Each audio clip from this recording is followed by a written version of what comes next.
Bonsoir à tous et bienvenue à notre étude biblique de ce soir. Étude biblique sur le thème du Saint-Esprit, comme cela avait été annoncé le dimanche.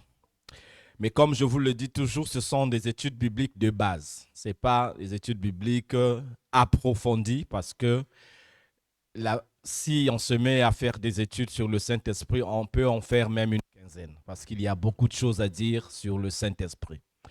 Mais ce soir, des éléments de base que je vais pouvoir partager avec vous qui sont nécessaires pour un premier temps pour un chrétien qui fait ses premiers pas dans la vie de la foi, des vérités très importantes à savoir au sujet du Saint-Esprit.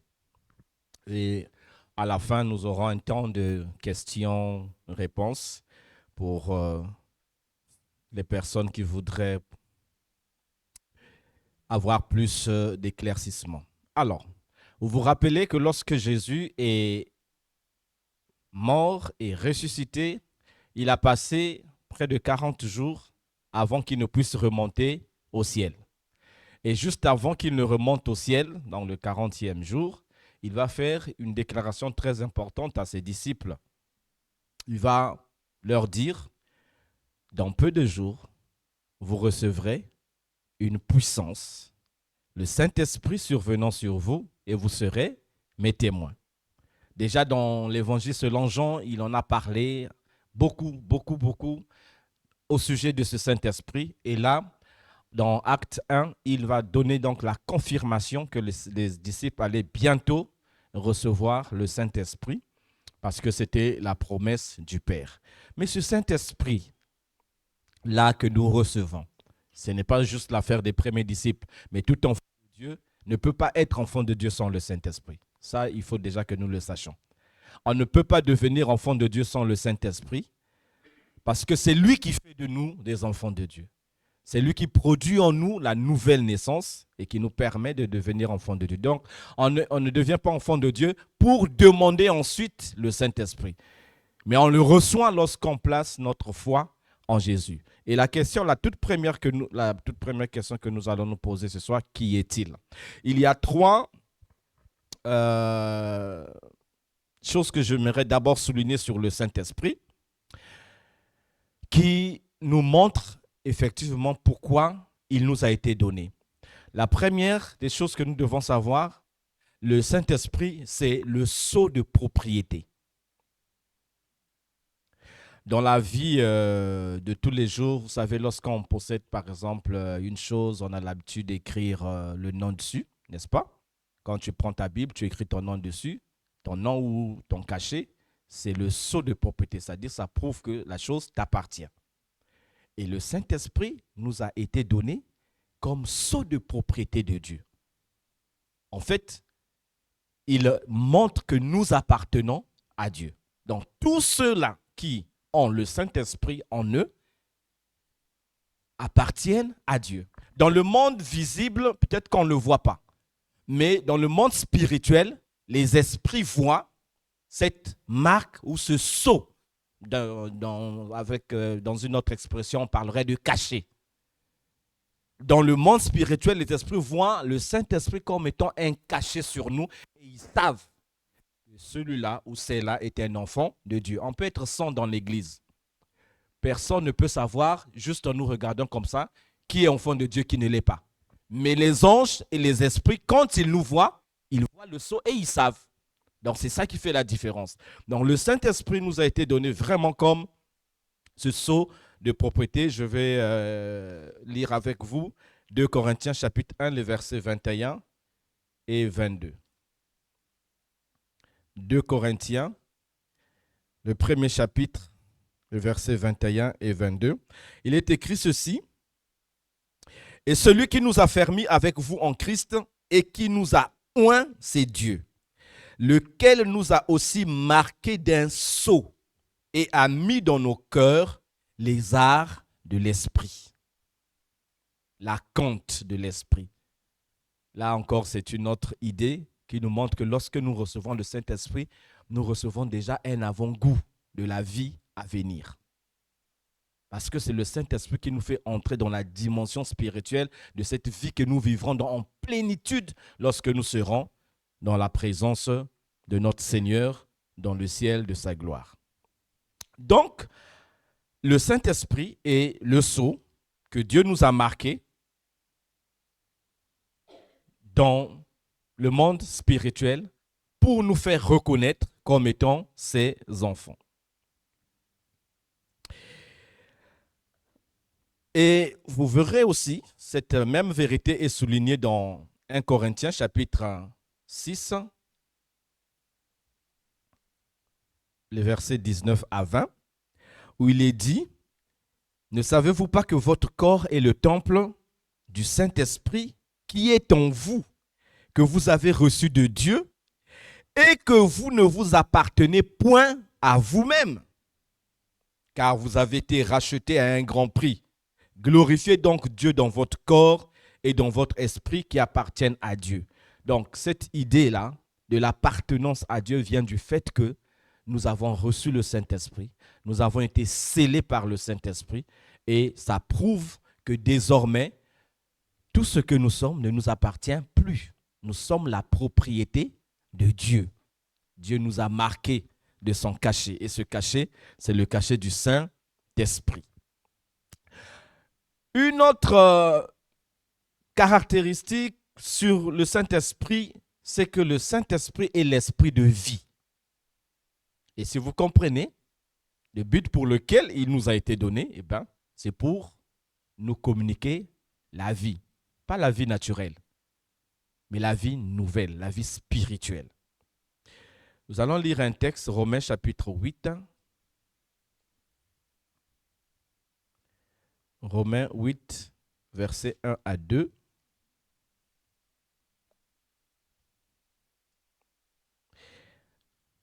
Il n'y a donc maintenant aucune condamnation pour ceux qui sont en Jésus-Christ.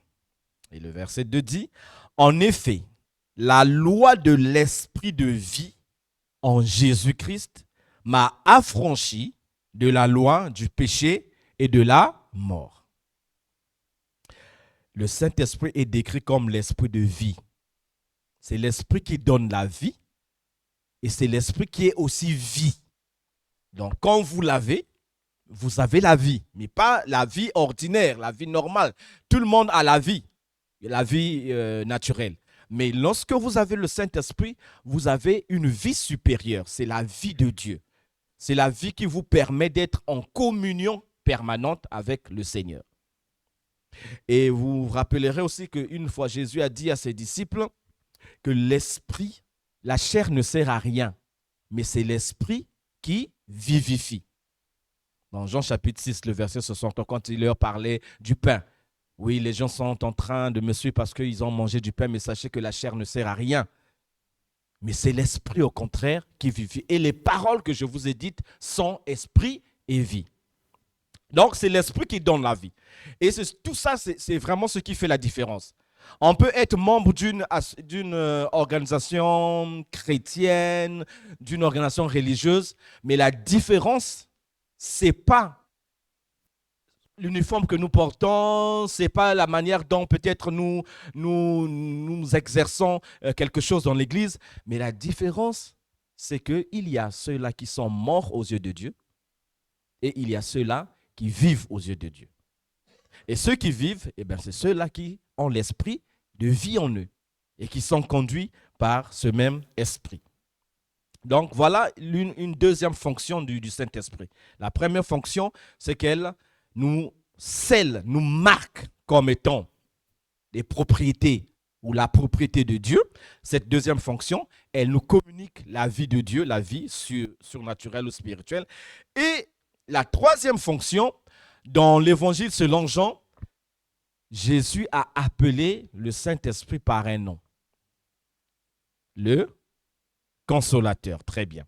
Le consolateur, en grec, c'est parakletos, le paraclet. La signification du consolateur, Jésus dans Jean chapitre 14, le verset 16, il dit l'esprit de vérité que le monde ne peut recevoir parce qu'il ne le voit point et ne le connaît point, mais vous, Vous le connaissez car il demeure avec vous et il sera en vous. Et au verset 18, il dit, je ne vous laisserai pas orphelins. Je viendrai à vous. Donc, le Saint-Esprit nous a été donné pour être, donc comme je le disais, la signification du mot parakletos ou paraclet, que le français a traduit par consolateur, c'est celui qui va avec, celui qui accompagne, celui qui est à côté d'eux.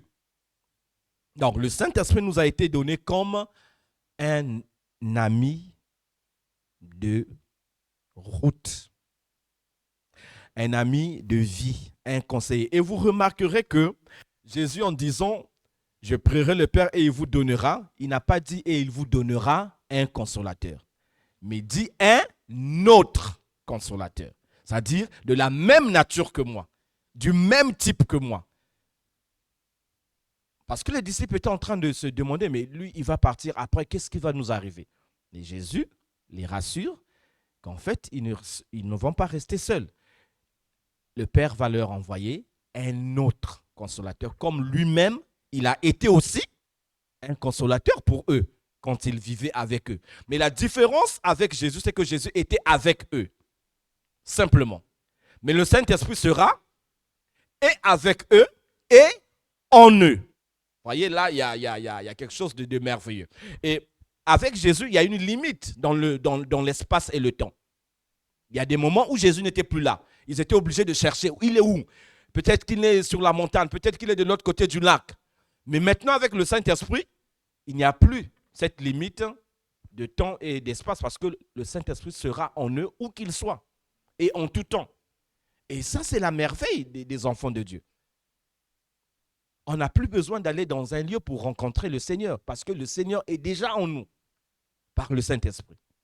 Quand je vais au marché, ben je vais avec le Saint-Esprit. Quand je viens dans ce lieu de culte, mais je viens avec le Saint-Esprit. Je ne viens pas le rencontrer ici parce qu'il vit en moi. Quand je vais à l'école, ou je vais dans mon travail, ou je ne sais pas, à une rencontre d'une association, le Saint-Esprit est en moi, donc je ne suis jamais seul. Aucun chrétien n'est seul. Donc, quand Jésus a dit que le Père donnerait notre consolateur et afin qu'il demeure éternellement avec vous, il voulait simplement dire que ce consolateur-là, il sera une autre personne de la même nature que Jésus et même de la même puissance. Donc déjà là, il y a la divinité déjà du Saint-Esprit qui est annoncée par ces paroles. Donc, le consolateur, c'est celui qui accompagne, qui marche avec. Et si vous étudiez le livre des Actes des Apôtres, vous allez voir cette présence du Saint-Esprit qui accompagne les apôtres dans leur mission, qui leur révèle des choses, qui agit avec eux et en eux. Et aujourd'hui encore, il fait la même chose. Il suffit seulement de se soumettre à lui. Donc, il nous a été donné pour nous accompagner, pour marcher avec nous, pour nous guider, pour nous enseigner, pour nous corriger, pour nous fortifier. C'est vraiment notre ami de route pendant notre vie d'ici-bas, jusqu'à ce qu'il nous fera entrer en le ciel. Alors, qui est le Saint-Esprit? Le Saint-Esprit est Dieu. Le Saint-Esprit n'est pas juste une force ou une puissance que Dieu donne. Non. Le Saint-Esprit est Dieu. De même que Jésus est Dieu, le Père est Dieu, l'Église chrétienne croit en un seul Dieu, mais qui est en trois personnes. Il n'y a pas trois dieux. Ce n'est pas du trithéisme.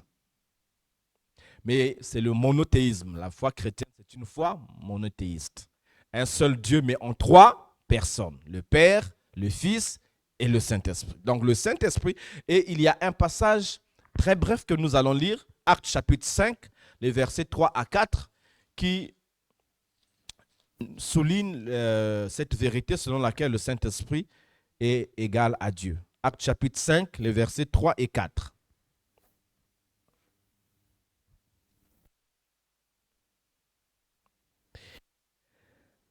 Donc, nous sommes ici dans l'histoire d'Ananias et Saphira. Vous connaissez cette histoire, n'est-ce pas? Ananias avec Saphira, sa femme, ont vendu leur propriété et ensuite, ils se sont entendus de garder une partie de l'argent et ensuite remettre une autre tout en faisant croire que ce qu'ils donnaient était la totalité de ce qu'ils avaient reçu par la vente de leur propriété. Alors, quand ils arrivent et le font, au verset 3 de Acte 5, il est écrit, Pierre lui dit, Ananias, pourquoi Satan a-t-il rempli ton cœur au point que tu montes au Saint-Esprit? Suivez attentivement cette phrase. Et que tu aies retenu une partie du prix du champ. Et au verset 4, il dit, s'il n'avait pas été vendu, ne te restait-il pas? Et après qu'il a été vendu, le prix n'était-il pas à ta disposition? Comment as-tu pu mettre en ton cœur un pareil dessein? Et la dernière phrase dit, ce n'est pas à des hommes que tu as menti, mais à Dieu. Voyez, donc au verset 3, il est dit, au point que tu montes au Saint-Esprit. Mentir au Saint-Esprit signifie mentir à Dieu. Donc si on enlève les mentir, là, comme on fait dans les équations mathématiques, Saint-Esprit va rester et on garde le signe égal et on aura Dieu. Voyez? Saint-Esprit égale Dieu. Ce que tu fais contre le Saint-Esprit, ben, tu le fais contre Dieu. Vous savez, parce que le Saint-Esprit est Dieu. Donc, Dieu s'est révélé en 3 personnes. C'est un mystère que nous ne pouvons pas comprendre parce que notre raisonnement humain ne peut pas appréhender ça. C'est une vérité spirituelle. Elle est biblique. Si on comprenait Dieu, Dieu ne serait plus Dieu. On ne peut pas comprendre Dieu parce qu'il est Dieu. Mais ce que nous savons, selon la révélation biblique, Dieu est Père, Fils et Saint-Esprit. Donc, le Saint-Esprit est Dieu. Au commencement, vous verrez que lors de la création, dans Genèse 1, il est dit l'Esprit de Dieu se mouvait au-dessus des eaux. L'Esprit a été là au commencement. L'Esprit a fait partie de l'équipe des créateurs.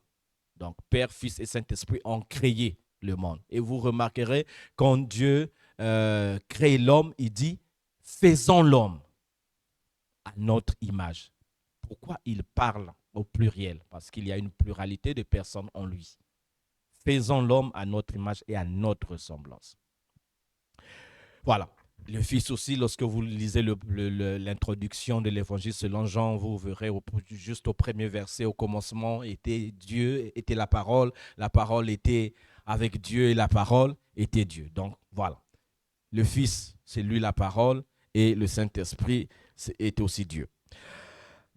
Parlons maintenant du don du Saint-Esprit. Le Saint-Esprit, c'est le don de Dieu à chaque chrétien, à chaque véritable enfant de Dieu. Et comment on reçoit ce don-là? C'est lorsqu'on croit en Jésus que le Saint-Esprit vient entrer dans notre vie et nous donner la vie spirituelle. Sans la foi en Jésus, eh ben, on ne peut pas recevoir le Saint-Esprit. Parce que le Saint-Esprit nous est donné en réponse à notre foi en Jésus-Christ. Il est une chose que nous devons savoir. Le Père, quand il s'est révélé dans l'Ancien Testament, on ne le connaissait que comme le Père, l'Éternel. Mais il va annoncer la venue du Fils. Et dans le Nouveau Testament, Jésus vient. Et Jésus va glorifier le Père, n'est-ce pas? Parce que c'est le Père qui l'a envoyé. Et quand Jésus s'en va, il envoie le Saint-Esprit et le Saint-Esprit se met à glorifier Jésus. Parce que c'est Jésus qui l'a envoyé. Est-ce que vous voyez comment ça se passe? Oui, c'est une équipe comme ça. Dynamique, unie. Et donc, on ne peut pas dire, pour moi, ça suffit de croire en Dieu et puis c'est bon. Il y a plein de gens qui disent ça. Ils n'ont pas besoin de Jésus. Mais dès lors qu'on met Jésus de côté, on met aussi le Saint-Esprit de côté. Parce qu'on ne peut pas recevoir le Saint-Esprit sans placer sa foi en Jésus. Nous allons parler aussi de l'œuvre du Saint-Esprit. Le Saint-Esprit a un ministère double envers le croyant. La première partie de ce ministère, c'est ce qu'il accomplit dans la vie personnelle du croyant. Et qu'est-ce que le Saint-Esprit fait dans notre vie de manière à nous aider personnellement? Il y a plusieurs choses. J'ai déjà parlé de certaines. Donc, je vais vous citer les différentes œuvres que le Saint-Esprit accomplit dans notre vie. La première des choses, c'est qu'il nous procure la nouvelle naissance. Dans l'armée de salut, nous disons que nous croyons que la repentance envers Dieu, la foi en notre Seigneur Jésus-Christ et la régénération par le Saint-Esprit sont nécessaires au salut. Et le mot régénération, là, c'est ce qui signifie nouvelle naissance. Dans Tite, chapitre 3, le verset 5, on peut le lire. Épître de Tite.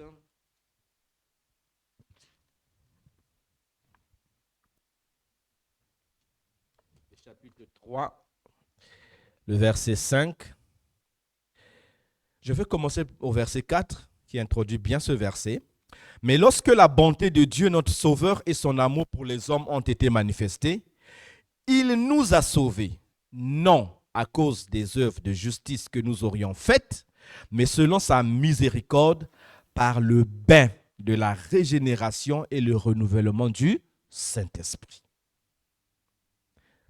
Et lorsque Jésus avait parlé à Nicodème, lui avait dit, personne ne peut voir le royaume de Dieu s'il ne naît de nouveau.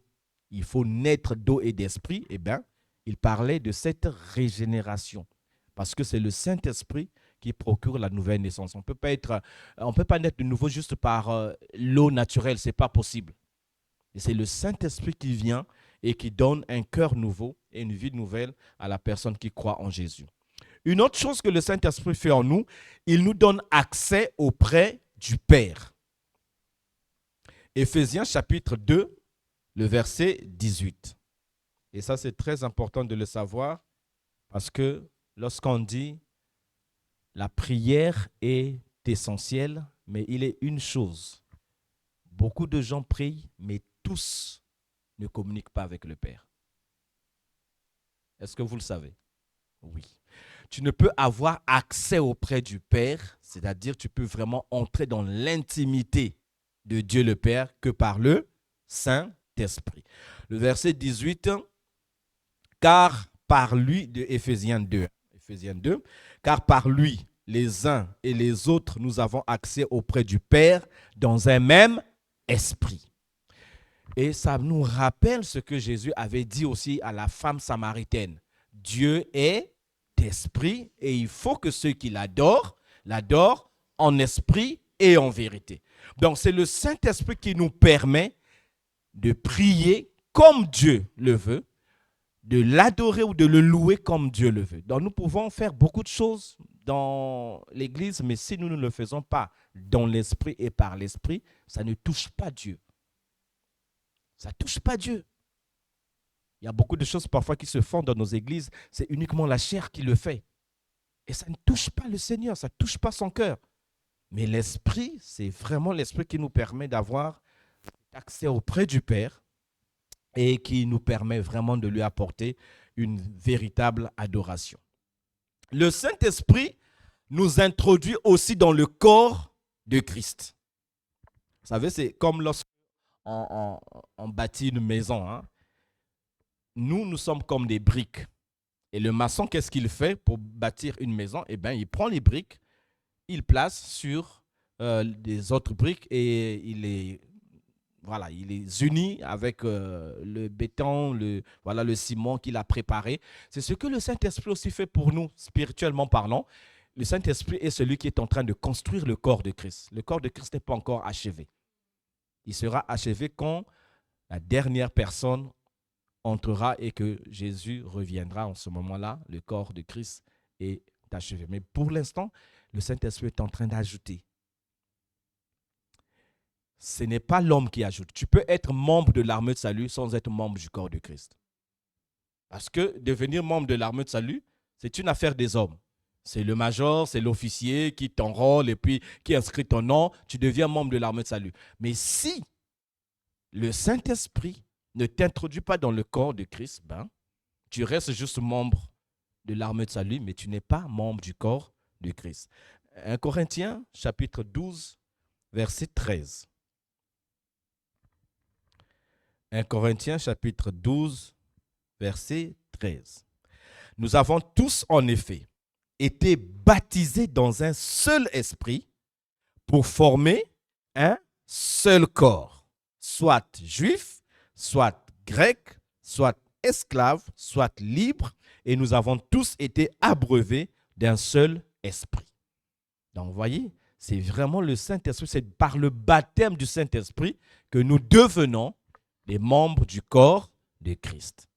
Une fois que tu es baptisé dans le Saint-Esprit, voilà pourquoi le baptême du Saint-Esprit est nécessaire, parce que c'est lui qui te renouvelle, qui te convertit, qui te change, qui te transforme et qui te fait entrer dans le corps de Christ. Et ensuite, qu'est-ce que le Saint-Esprit fait encore? Il témoigne de notre relation avec Dieu. C'est lui, en fait qui témoigne à notre esprit.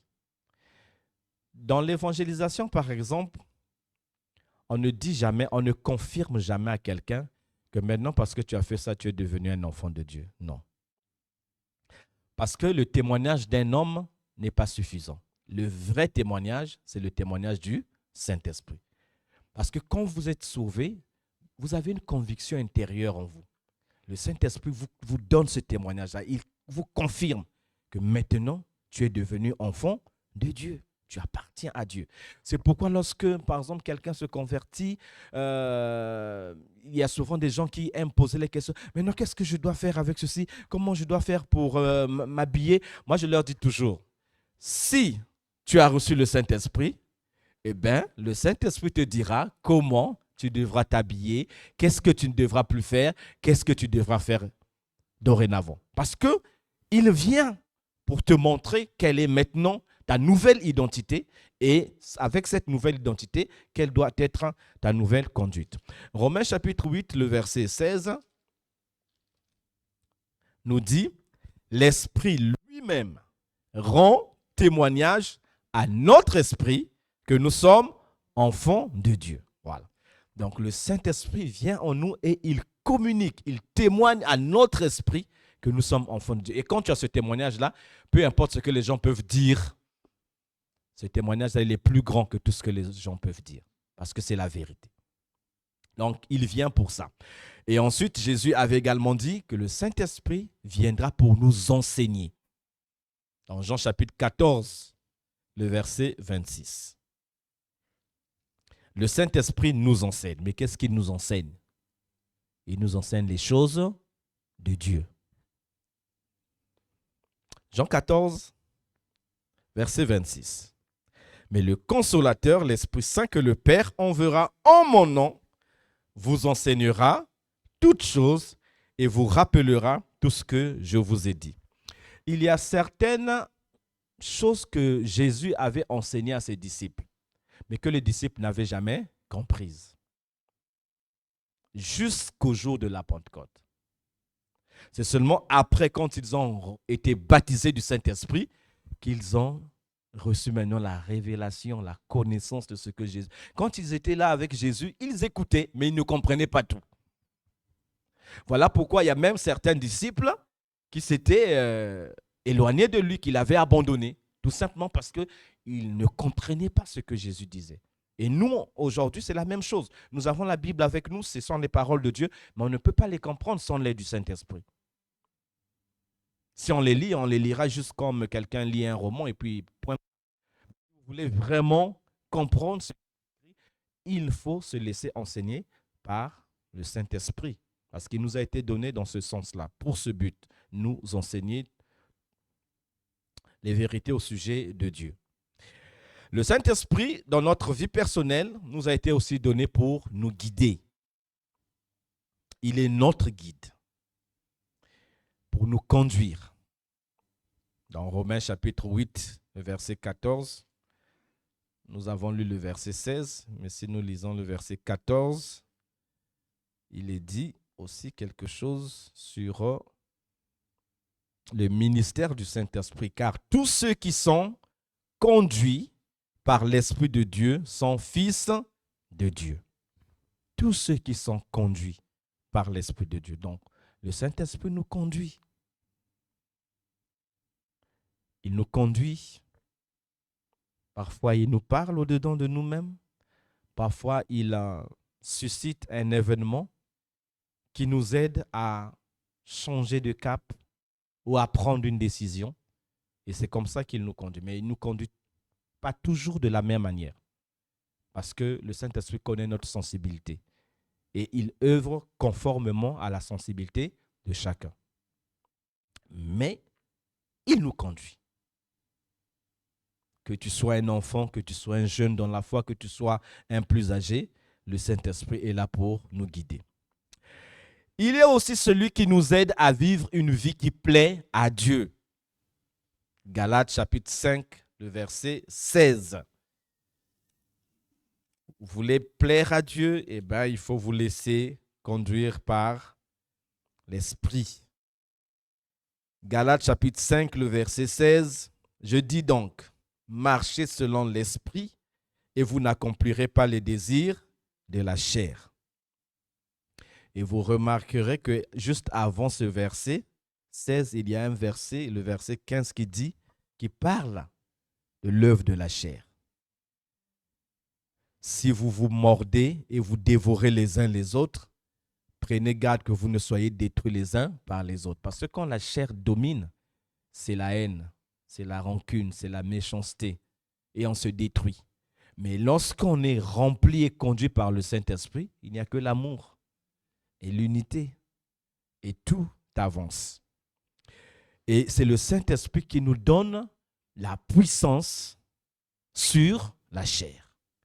Donc, vous voulez être vainqueur des désirs de votre chair, laissez le Saint-Esprit prendre plus de place. Parce que personne, même moi qui vous parle, je ne peux pas dominer ma chair. Seul le Saint-Esprit peut dominer la chair.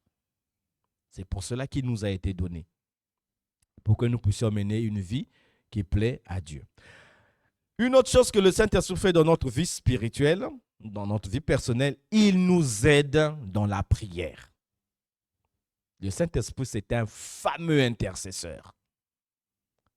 Un intercesseur de qualité.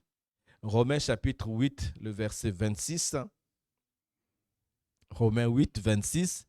De même aussi l'Esprit nous aide dans notre faiblesse, car nous ne savons pas ce qu'il convient de demander dans nos prières, mais l'Esprit lui-même intercède par des soupirs inexprimables.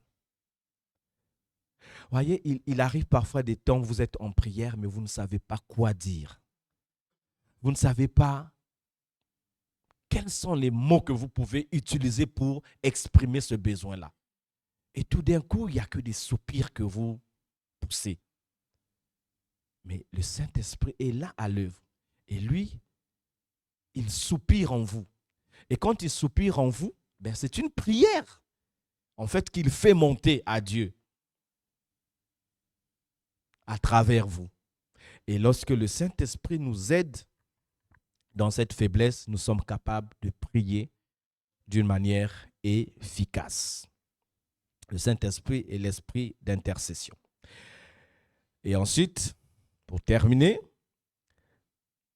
juste sur notre liste, ce n'est pas exhaustif, le Saint-Esprit donne la vie à nos corps. Romains 8, 11. Et si l'esprit de celui qui a ressuscité Jésus d'entre les morts habite en vous, celui qui a ressuscité Christ d'entre les morts rendra aussi la vie à vos corps mortels par son esprit qui habite en vous. Le Saint-Esprit est l'esprit de résurrection. Donc, si vous avez le Saint-Esprit, eh bien, c'est lui qui ressuscitera votre corps mortel. C'est lui qui vous permettra de ressusciter et d'avoir le corps, un nouveau corps, le corps immortel. Ça, c'est la première partie, ce qu'il fait en nous et pour nous. Mais la deuxième partie de l'œuvre du Saint-Esprit, c'est ce qu'il fait par nous. Est-ce que vous comprenez? Il y a en nous et par nous, c'est-à-dire à travers nous. Le Saint-Esprit n'agit pas seulement en nous, mais il agit aussi à travers nous. Donc, on peut dire que le Saint-Esprit accomplit une œuvre intérieure et aussi une œuvre extérieure. Alors, pour l'œuvre extérieure, qu'est-ce qu'il fait? Le Saint-Esprit donne la puissance et le courage pour témoigner Jésus. Et ça, le verset, Acte 1:8, il est bien connu. Vous recevrez le Saint-Esprit et vous serez mes témoins. Donc, sans la puissance ou l'habitation du Saint-Esprit, il est impossible pour nous vraiment de témoigner le nom de Jésus. Et même, vous vous rappelez, c'est Paul qui dit à Timothée, « N'aie pas honte de l'évangile. » N'aie pas honte de l'évangile. Et il ajoute, car l'esprit que Dieu nous a donné n'est pas un esprit de timidité, mais c'est un esprit au contraire qui nous remplit de force, de sagesse et d'amour. Donc, nous ne pouvons pas vraiment témoigner Jésus sans l'aide du Saint-Esprit. Il nous donne cette puissance, il nous donne ce courage, il nous donne cette audace même, je peux l'appeler ainsi. Et ensuite, le Saint-Esprit témoigne à travers nous aussi que Jésus est vivant. Qu'est-ce que je veux dire par là? Il arrive parfois que les gens nous regardent comment nous sommes en train de vivre. Les yeux du monde sont sur nous, n'est-ce pas? Mais quand les gens voient cette différence-là en nous, la première question qu'ils se posent, comment cela se fait que cette personne soit différente? Et après, si cette personne-là continue à fouiller, un jour, elle va se rendre compte que, eh bien, vous allez à l'église. Et ensuite, si elle continue à fouiller, un jour peut-être qu'elle vient vers vous et vous pose la question, mais qu'est-ce qui fait que tu sois si joyeuse, si calme, si sereine, si juste, si... Voilà. Et là, en ce moment-là, ben, tu lui parles de Jésus. Et en ce moment-là, qu'est-ce qui se passe? La personne a la conviction que Jésus est en toi. Il est donc vivant. Parce que ta vie l'exprime. Mais ta vie ne l'exprime pas parce que tu es capable. Mais c'est le Saint-Esprit qui est en toi qui te permet de refléter Jésus. Dans l'histoire de l'Église, la première Église, dans Actes, il y a plein de témoignages. Dans Acte 4,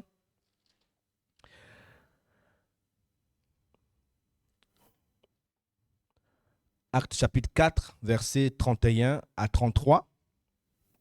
On va lire ce texte. Juste après qu'on leur a défendu de parler du nom de Jésus, et ils sont allés, ils sont rentrés chez eux, ils ont prié avec l'Église, leurs frères et sœurs, et on nous dit ceci, Acte 4, 31, quand ils eurent prié, le lieu où ils étaient assemblés trembla. Ils furent tous remplis du Saint-Esprit, et ils annonçaient la parole de Dieu avec assurance.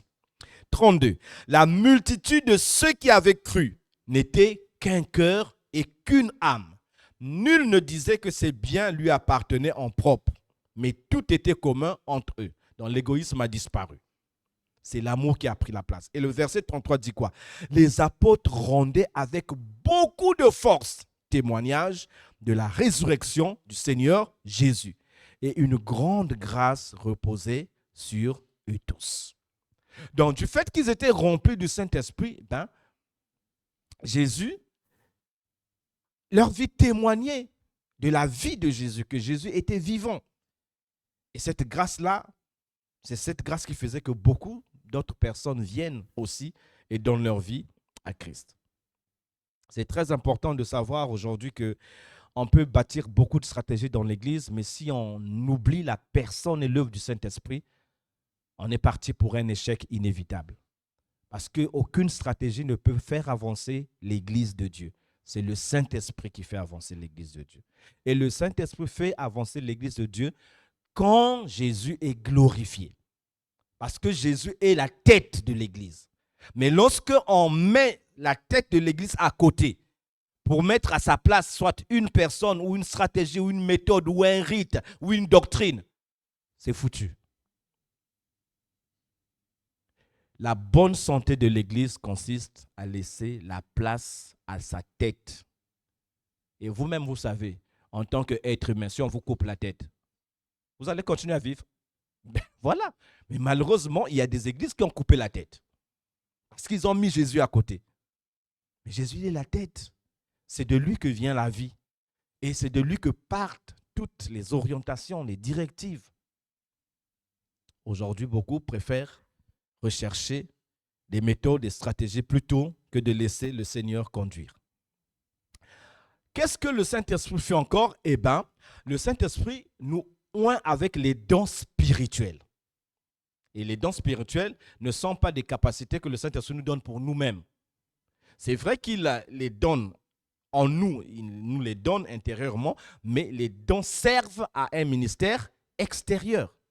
Le Saint-Esprit nous oint de ces dons pour que nous puissions accomplir un ministère au service de nos frères et sœurs et au service du monde. Dans ces dons spirituels, nous les trouvons dans 1 Corinthiens 12, les versets 4 à 10. Je vais faire une lecture de ces dons. 1 Corinthiens chapitre 12, à partir du verset 4. Écoutez bien ce qui est dit. Il y a diversité de dons, mais le même esprit. Donc, peu importe les dons que nous avons, tous les dons sont l'œuvre du même esprit. C'est le Saint-Esprit qui communique tous les dons que nous avons. Ça ne sert à rien d'être jaloux envers son frère ou sa sœur parce qu'il a un don différent du tien. Il y a un même esprit pour tous les dons. C'est lui qui donne tout, qui confère tous les dons. Diversité de ministères, mais le même Seigneur. Nous pouvons avoir plusieurs façons de servir, mais nous ne servons que le même Seigneur. Diversité d'opérations, mais le même Dieu qui opère tout en tous. Or, à chacun, la manifestation de l'Esprit est donnée pour l'utilité commune. Le Saint-Esprit ne confie pas ses dons pour diviser, ni pour favoriser certaines personnes. Qui pensent que parce qu'ils ont reçu certains dons, qu'ils sont favoris. Et il n'y a pas de favoris aux yeux de Dieu. Ce que Dieu t'a donné, ce n'est pas pour toi, ce n'est pas pour te faire valoir. Ce n'est pas pour que tu aies une étiquette sur toi qu'on te montre à la télé, voilà que tu deviennes comme Macron. Non. Mais le Saint-Esprit te donne quelque chose qui doit servir aux autres. C'est pour l'utilité commune. Moi, je donne, Sophie donne, Evelyne donne, Parfaite donne, Brian donne. Et tout ça, ça sert à tout le corps de Christ. Dans l'Église, il n'y a que le donner et le recevoir. C'est ça, les dons. Chacun doit mettre au service des autres les dons qu'il a reçus. Je continue la lecture. 8. En effet, à l'un est donné par l'Esprit une parole de sagesse. À un autre, une parole de connaissance selon le même Esprit. À un autre, la foi, par le même Esprit. À un autre, le don de guérison, par le même Esprit. À un autre, le don d'opérer des miracles. À un autre, la prophétie. À un autre, le discernement des esprits. À un autre, la diversité des langues. À un autre, l'interprétation des langues. Et le verset 11 dit, un seul et même esprit opère toutes ces choses, et suivez bien la phrase qui suit, les distribuant à chacun en particulier comme, c'est très important. Le Saint-Esprit ne nous donne pas des dons comme nous le voulons, mais c'est comme il veut. C'est son choix, c'est sa décision, il le fait de manière souveraine. Il n'y a pas de complexe quand tu n'as pas le don que l'autre a. Souvent, on a tendance à ignorer nos propres dons pour juste regarder les dons des autres. Il n'y a aucun don qui soit inutile. Tous les dons du Saint-Esprit sont utiles. Et Dieu sait, le Saint-Esprit sait pourquoi à moi il a donné ce don, à mon frère il a donné cet autre don, à ma soeur il a donné un autre don, parce qu'il veut que nous soyons complémentaires. Dans l'Église, c'est la complémentarité, ce n'est pas la compétition. C'est la complémentarité et c'est l'interdépendance. Nous dépendons les uns des autres. Voilà. Il n'y a pas de compétition et il n'y a pas de domination. Complémentarité et interdépendance. Voilà, pour les dons. Et ensuite, comme je l'avais dit tantôt, il remplit nos cœurs d'une vraie adoration pour Dieu. C'est le Saint-Esprit qui nous permet d'élever à Dieu une véritable adoration. Jean chapitre 4, le verset 24. Dieu est esprit et il faut que ceux qui l'adorent en esprit et en vérité. Mais il y a aussi un joli texte d'Éphésiens 5, versets 18 à 19. Il est dit ceci: ne vous enivrez pas de vin, c'est de la débauche. Soyez au contraire remplis de l'esprit. Et le verset 19 dit: entretenez-vous par des psaumes, par des hymnes et par des cantiques spirituels, chantant et célébrant de tout votre cœur les louanges du Seigneur. Donc, pour adorer, louer le Seigneur de manière authentique et véritable, eh bien, c'est le Saint-Esprit qui nous conduit. Et pour terminer, le Saint-Esprit glorifie Jésus à travers nous. Le monde ne peut connaître Jésus qu'à travers les chrétiens qui sont remplis du Saint-Esprit.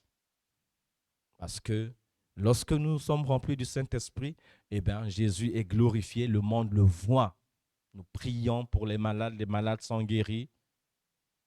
Nous ouvrons les yeux des aveugles, nous délivrons les captifs.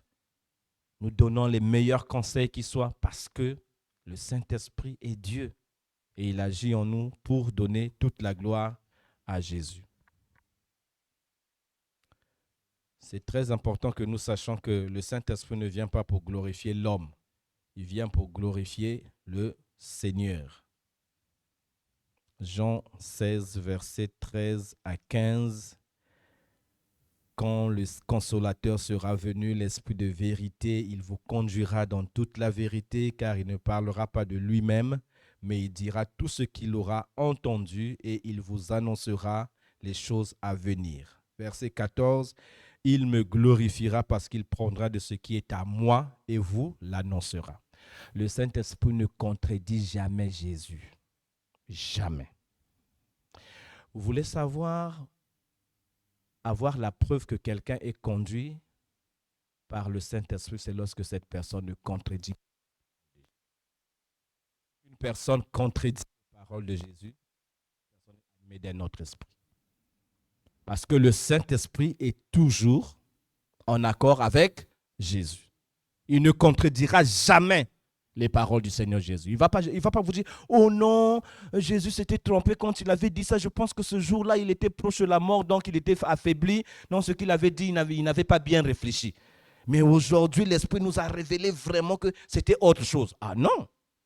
Jésus a dit: il prendra de ce qui est à moi et il vous l'annoncera. Voilà.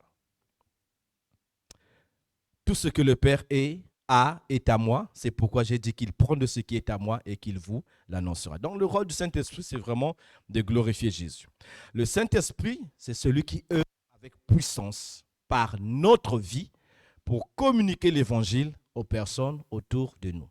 Donc, nous pouvons dire ceci, que le Saint-Esprit vient en nous pour établir le règne de Dieu dans notre vie et il se sert de nous pour étendre le royaume de Dieu.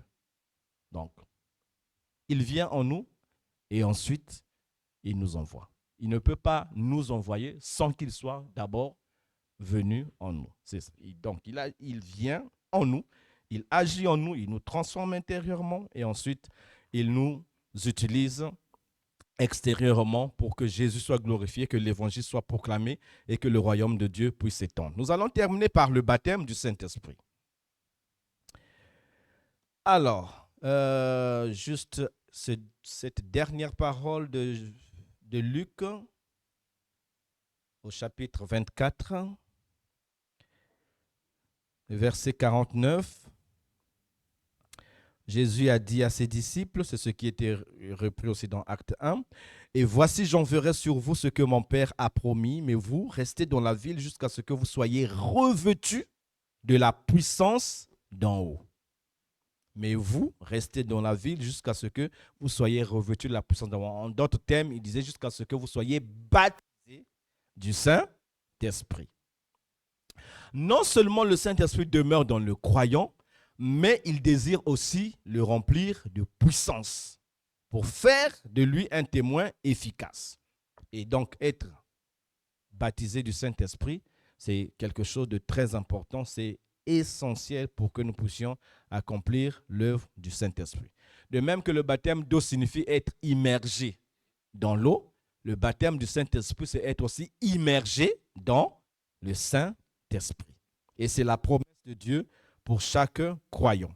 Mais il y a une différence que nous devons savoir, une différence qui existe entre être baptisé du Saint-Esprit et être rempli du Saint-Esprit. La différence, c'est quoi? D'abord, dans l'expérience. On est baptisé du Saint-Esprit qu'une seule fois. Mais on est rempli du Saint-Esprit et on peut être rempli du Saint-Esprit plusieurs fois. Donc, vous pouvez lire le témoignage dans le livre des Actes des Apôtres, vous verrez que les apôtres, ils ont été baptisés du Saint-Esprit, mais ils ont été remplis du Saint-Esprit à plusieurs occasions. Et ça, c'est très important. Lorsque vous voyez, vous faites attention à Éphésiens 5, 18, qui dit ne vous enivrez pas de vin, mais au contraire, soyez remplis. Mais dans ce verbe-là de soyez remplis, dans le grec, ça signifie soyez en train d'être rempli. Donc, c'est en fait une action continuelle. Soyez continuellement remplis du Saint-Esprit. En fait, nous fonctionnons comme les téléphones que nous avons aujourd'hui. Hein. Lorsque nous travaillons, la batterie, elle est toujours là. Mais la batterie fait quoi? Elle se décharge et il faut la recharger. C'est cela, être rempli du Saint-Esprit. C'est quand tu te recharges. Et beaucoup de gens ne prennent pas attention au fait qu'ils sont déchargés. Et comme ils refusent de se charger, ils ne peuvent plus communiquer. Ils sont toujours un téléphone. Mais le téléphone ne communique plus. Il est inutile. Et beaucoup d'enfants de Dieu sont comme ça. Ils sont toujours des enfants de Dieu, mais ils ne communiquent plus rien. Ils sont secs. Parce qu'il n'y a plus de charge. Le téléphone peut être beau, peut être précieux, coûteux, mais s'il n'est pas chargé, ça vous sert à rien. Même une simple photo, vous ne pouvez pas prendre avec. Oui, c'est très important. Donc, lorsque nous sommes remplis du Saint-Esprit, eh bien, le fait d'être rempli du Saint-Esprit nous remplit de joie, une joie surnaturelle. Le fait d'être rempli du Saint-Esprit fait grandir en nous ou développe en nous le fruit de l'esprit. L'amour, la paix, la patience, la joie, la bonté, la bienveillance, la douceur, la fidélité, la maîtrise de soi. Ce fruit-là ne peut être développé qu'au fur et à mesure que nous sommes remplis du Saint-Esprit. Il arrive parfois que nous avons de l'amour, mais cet amour-là, il est tout petit, il est faible. Mais quand tu es rempli de manière constante, eh bien, cet amour grandit. Parfois, tu manques de patience. Parfois, tu manques de maîtrise de soi. Mais une fois que tu te laisses remplir, eh bien, le fruit se développe. Et ça, c'est très important aujourd'hui dans les églises charismatiques ou encore les nouvelles assemblées. On met l'accent sur les dons, mais on oublie le fruit. Or, le fruit, il est très important parce que le fruit, c'est la marque même de notre ressemblance avec le Seigneur Jésus. Mais le don, c'est juste un outil de travail. C'est le faire. Alors que le fruit, c'est l'être. Et moi, j'aime bien dire cette phrase, soyez avant de faire. Il y a des gens qui veulent faire sans être. Et ceux qui font sans être ne font pas ce qu'ils devaient faire. Mais il faut d'abord être pour faire. Très important. Être, vous voyez, c'est un peu lorsque Jésus a dit à ses disciples, venez à moi. pour être. Aller, c'est maintenant faire. Jésus n'a pas dit automatiquement à ses disciples, allez, hein. Il a dit d'abord venez. Et beaucoup de gens ne veulent pas venir, mais veulent seulement aller. On ne peut pas aller sans d'abord venir. Le Saint-Esprit est là pour nous le rappeler. Être rempli du Saint-Esprit approfondit aussi notre vie de prière. Vous vous rappelez, parfois, il y a eu des moments où vous priez de manière permanente, persévérante, mais à un temps, boum, ça a lâché. Parce que vous vous êtes déchargé. Si vous vous rechargez, eh bien, votre vie de prière va se remettre en avant. Et les gens qui prient puissamment et efficacement, ce sont des gens qui sont remplis du Saint-Esprit. Et la plénitude du Saint-Esprit nous donne aussi la capacité de discerner. Discerner ce que les autres ne voient pas. Je me rappelle encore une fois, j'avais prêché ici sur qu'est-ce que vous voyez. Vous vous rappelez? Que vois-tu? Lorsque les espions envoyés par Moïse sont allés explorer le pays de Canaan. Ils étaient 12. Ils avaient tous vu physiquement les mêmes choses. Mais spirituellement, il y avait une différence. 10 avaient vu la défaite. Mais 2, Caleb et Josué, avaient vu la victoire. Voyez? Quand on est rempli du Saint-Esprit, ben on voit la victoire, on voit la gloire de Dieu. Là où les autres voient comment vous appelez ça, une impasse, voilà. Là où les autres voient une impasse, celui qui est rempli du Saint-Esprit voit un chemin. C'est ça la différence. Oh mais là, c'est fini, on a arrêté, c'est une impasse, on ne peut plus passer. Celui qui est rempli du Saint-Esprit voit un chemin, il passe. Devant la mer Rouge, le peuple a vu la mort. Mais Moïse avait vu le chemin. Donc, c'est vraiment essentiel que nous nous laissons remplir du Saint-Esprit pour discerner les choses que les autres ne voient pas. Alors, c'est très important. Cette onction et aussi le fait d'être rempli du Saint-Esprit nous donne une plus grande connaissance de la parole de Dieu. Je pense que dans une des épîtres de Paul aux Corinthiens où il est dit, il y a des choses que l'homme naturel ne peut pas recevoir parce qu'il n'a pas l'esprit de Dieu en lui. Ce ne sont que des choses que les hommes spirituels sont capables de recevoir, c'est-à-dire de comprendre. Et c'est très important. Si nous n'avons pas la plénitude du Saint-Esprit, nous passons à côté de beaucoup de choses. Pour terminer, être rempli de l'Esprit signifie être oint de la même onction que celle qu'avait Jésus. Donc la même puissance qui a habité Jésus quand il a accompli ses miracles, eh bien, c'est cette même puissance qui habite en nous par le Saint-Esprit. Quand il a dit, l'Esprit du Seigneur est sur moi pour proclamer une bonne nouvelle aux pauvres, pour délivrer les captifs, pour renvoyer libres les opprimés, pour guérir ceux qui ont le cœur brisé, eh bien, nous aussi, nous avons ce même esprit, cette même puissance. Par la puissance du Saint-Esprit, nous devenons la main de Jésus qui touche les vies des gens aujourd'hui. En fait, le Saint-Esprit nous a simplement été donné pour refléter Jésus, pour multiplier Jésus sur terre, en vivant comme lui et en agissant comme lui.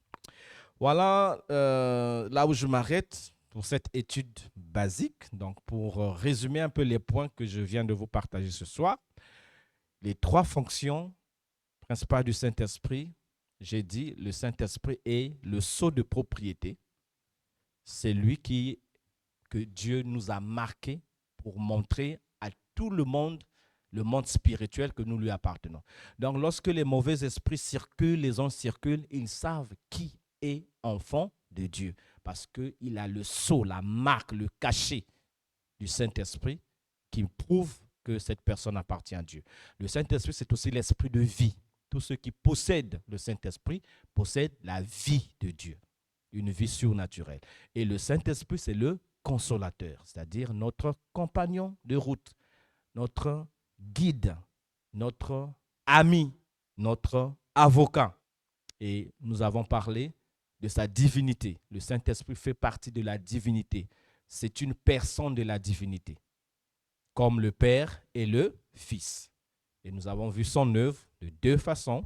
D'abord, cette œuvre qu'il accomplit en nous, et ensuite, cette œuvre qu'il accomplit par nous. Et nous avons terminé par le baptême et la plénitude du Saint-Esprit. Voilà, donc le Seigneur puisse nous aider à reconnaître qui est le Saint-Esprit et à vraiment le laisser accomplir librement son œuvre dans nos vies, comme le Seigneur Jésus l'a bien déclaré et proclamé dans l'Évangile selon Jean. On ne peut pas s'en passer. Sans lui, pas de vie éternelle. Sans lui, pas de vie nouvelle. Sans lui, pas de ministère qui glorifie le nom de Jésus. Nous allons prier et ensuite nous passerons à notre temps de questions et réponses. Dieu notre Père, nous te disons merci pour ce précieux don de ton esprit que tu nous as fait. Oui, par lui, nous ne sommes plus orphelins et nous ne le serons jamais parce que sa présence en nous, c'est ta présence et c'est la présence de Jésus. Merci de ce que le Saint-Esprit nous conduit, nous guide et agit en nous pour glorifier Jésus. Seigneur, aide-nous à être sensibles à la voix de ton esprit, à être obéissants à ses directives, à ne pas l'attrister et à lui donner la place qui lui revient pour que notre vie soit toujours un instrument en tes mains pour te glorifier dans ce monde qui te cherche, dans ce monde qui a tant besoin de toi et dans ce monde aussi qui te repousse aussi. Seigneur, nous te bénissons parce que nous savons que le Saint-Esprit est venu en nous pour demeurer éternellement en nous et avec nous. Gloire te soit rendue pour cela. Ouvre nos yeux pour que nous voyions combien il est merveilleux, ce Saint-Esprit que tu nous as donné, et combien nous avons besoin de lui jour après jour dans notre marche de pèlerin ici-bas sur terre. Bénis encore ton peuple qui ce soir a suivi cette étude et continue, Seigneur, à nous éclairer sur ce que nous n'avons pas encore compris. Nous te prions ainsi au nom de Jésus. Amen.